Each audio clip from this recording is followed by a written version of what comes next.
let's dive right into this explainer and uncover a pretty fascinating mystery. Have you ever actually thought about what happens when sound hits your ears? I mean, it feels instant, right? But beneath the surface, there's literally a complex, high-speed race happening inside your head right now. So, imagine this scenario for a second. What if your two ears hear two completely different things at the exact same time, and your brain secretly picks a winner? No way, right? It sounds like a magic trick, but it's actually a fundamental quirk of human biology. Your brain is constantly playing favorites with the sounds around you, and honestly, you've probably never even noticed. To figure out exactly how this works, researchers use something called dichotic listening. It's basically an experimental technique where a person hears two different sounds simultaneously, one in each ear. It's a remarkably simple test, but it reveals some massive hidden secrets about how our brain is actually wired. But before we get to the test itself, we kind of need to understand the brain's basic cross-wired rule. Generally speaking, anything experienced on the right side of your body is processed over in the left hemisphere of your brain, and vice versa. Anything on the left side goes to the right hemisphere. To put this into perspective, back in 2004, researcher Alice Flaherty noted a crazy case where a stroke in the right hemisphere of a patient's brain actually resulted in paralysis of their left leg. It's a completely crisscrossed system. So the basic assumption we start with is that a signal coming into the right ear is going to go to the left hemisphere, and a signal hitting the left ear is heading to the right hemisphere. Okay, so here's how the classic dichotic listening test actually goes down. Step 1, a subject sits down and puts on a pair of headphones. Step 2, they're blasted with two different sound signals at exactly the same time. Through one earphone comes the syllable ga or maybe the word dog. Through the other earphone, in that exact same split second, comes the syllable da or the word cat.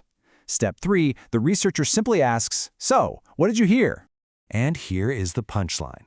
When asked what they heard, the subject almost always correctly identifies the sound that came through their right ear. Seriously, your ears are not equal twins in language class. Your brain actually has a distinct preference, and it almost always picks the right ear as the undisputed winner for spoken words.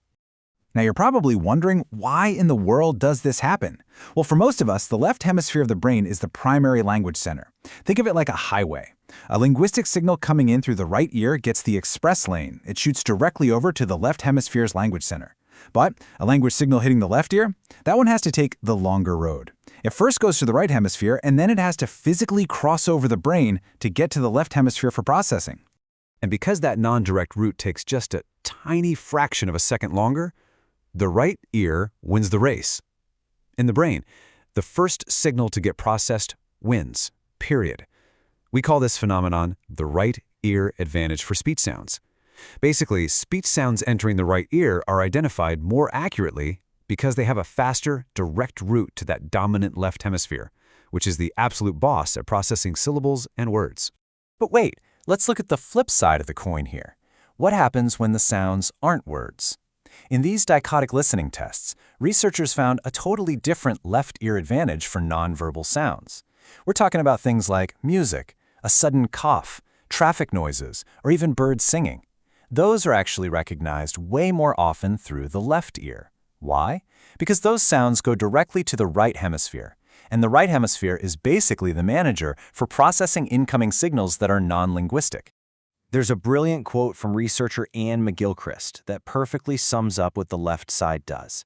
He says, "Abstract concepts and words, along with complex syntax, are left hemisphere dependent."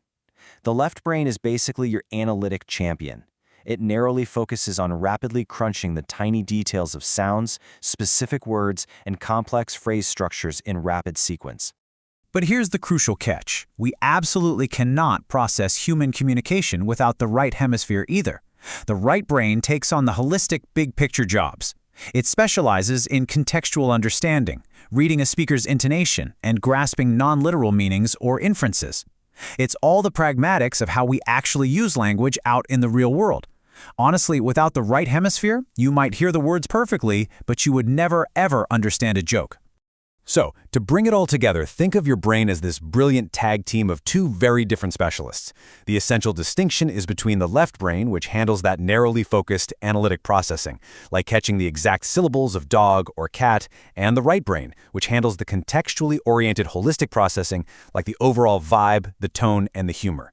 They work perfectly together as a team, but depending on what kind of sound actually hits your ears, one side is going to get to the finish line just a little bit faster. All right, let's see how much of this express lane mystery you've locked in with a quick mini quiz. Question 1. Which ear gets the express lane for speech sounds? Question 2. Which side of the brain actually gets the joke? And question 3. Which ear will hear a nonverbal sound like a cough or a bird singing faster? Drop your answers right now in the comments below. I seriously can't wait to see who got them all right.